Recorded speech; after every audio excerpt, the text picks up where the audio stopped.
भी है और आपको थोड़ा दोस्तों महसूस कराएगा कि भाई साहब कुछ भी हो सकता है। ठीक है दोस्तों, मतलब दोस्तों बिना चुनाव हुए ये भाई साहब मैदान जीत गए, ये भाई साहब एमपी बन चुके हैं। चुनाव दोस्तों हुए ही नहीं अभी तक, है ना। देखिए आप सभी दोस्तों जानते हो 18वीं जो लोकसभा आपके, इसका दोस्तों चुनाव जो है, इसका चुनाव दोस्तों अभी हाल ही में 7 चरणों के अंदर, कितना आपके 7 चरण के अंदर चुनाव इसका हो रहा है।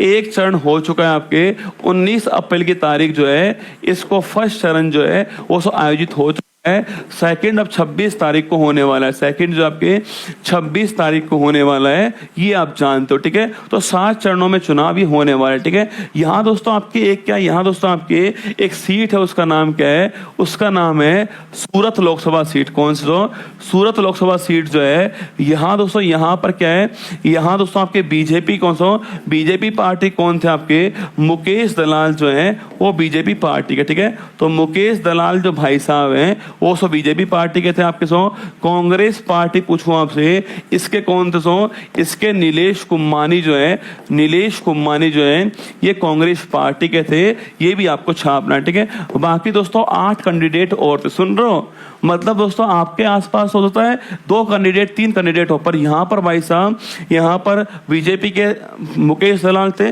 कांग्रेस के नीलेश कुम्मानी दोस्तों आपके, और जो आपके 8 आपके छापना 8 कैंडिडेट आपके और भी शामिल थे। ठीक है, अब दोस्तों क्या हुआ, अब दोस्तों यहाँ पर जो आपके कांग्रेस और नीलेश कुम्मानी साहब सो, इनका जो पर्चा है दोस्तों उसको रद्द कर दिया भाई साहब, पर्चे को दोस्तों रद्द कर दिया, खारिज कर दिया पर्चे को।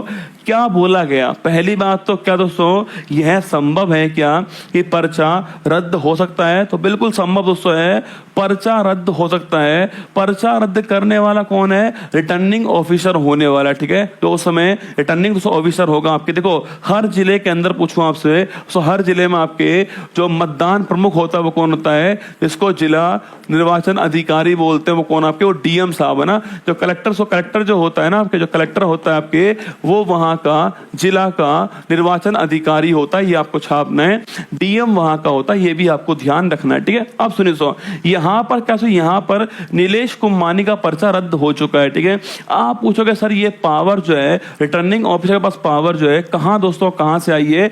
यह पावर दोस्तों कहां से आई है? एक एक्ट है जिसको बोलते हैं हम रिप्रेजेंटेटिव एक्ट बोलते हैं, लोक प्रतिनिधित्व एक्ट बोलते हैं 1951, तो वहां से ये पावर आई है। ठीक है, तो पूछूं आपसे, सो पर्चा रद्द करने की पावर किसके पास में? सो ये आपके आई है जन प्रतिनिधित्व अधिनियम, अधिनियम छापना आपके, प्रतिनिधित्व अधिनियम छापना, तो अधिनियम आपके 1951 की धारा 36 आपके छापना, सो धारा 36(2) से ये पावर आई है। ठीक है, तो मैंने कहा सो पावर कहां से? पावर आपकी इस एक्ट की धारा 36(2) से आई है। सो और इन्होंने ये कहा है कि जो 3 लोगों ने साइन दोस्तों किया आपके, कि भाई 3 प्रस्तावक जो साइन करने वाले हैं उनके साइन मैच नहीं हो रहे भाई साहब। देखो सो इन्होंने ये कहा है कि जो नीलेश कुम्मानी का जो पर्चा दाखिल हुआ है, उस पर्चे में जो प्रस्तावक ने साइन किए कि हम चाहते हैं ये एमपी का चुनाव लड़े, सो उनके साइन मैच नहीं हुए हैं। उन प्रस्तावकों ने खुद आकर बोला ये बात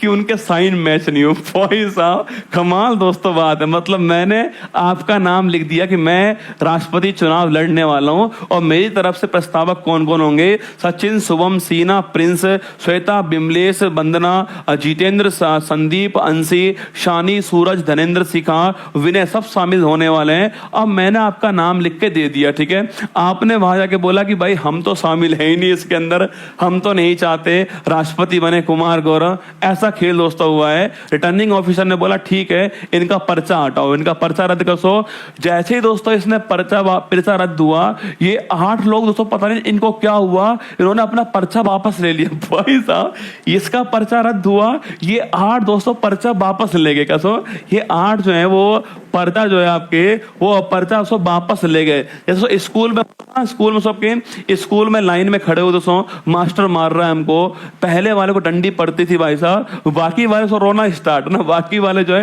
रोना स्टार्ट करते थे कि हमें भी पड़ेगी।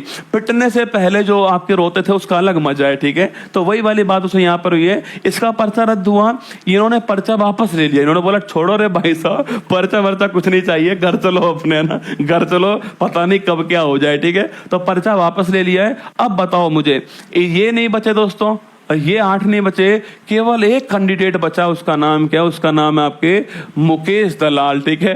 और मुकेश दलाल सबके एक कैंडिडेट बचे हैं, तो निर्विरोध चुनाव दोस्तों क्यों होंगे? चुनाव बताओ, चुनाव की जरूरत कहां से? चुनाव जरूरत ही नहीं ना भाई, एक कैंडिडेट है, एक नोटा है दोस्तों, नोटा जीतेगा नहीं कभी भी आपके, तो लोटा जीत गया, ठीक है। तो लिखिएगा मुकेश दलाल जो है आपके, ये निर्विरोध कैसे?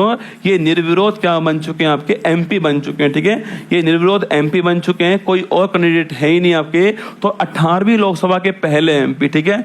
18वीं जो लोकसभा है इसके पहले एमपी कौन आपके? इसके पहले एमपी जो है मुकेश दलाल बन चुके हैं, बिना वोट के एमपी भाई साहब, बिना वोट के एमपी हैं। ऑप्शन नंबर भी सूरज जो है वो ठीक आंसर है, ये आपको ध्यान रखना है। फोटो दोस्तों आपके सामने यहाँ पर जो दिखाई दे रही है आपके, सूरत के अंदर ये मुकेश दलाल जी जो है एमपी अपॉइंट हो चुके हैं, ठीक है।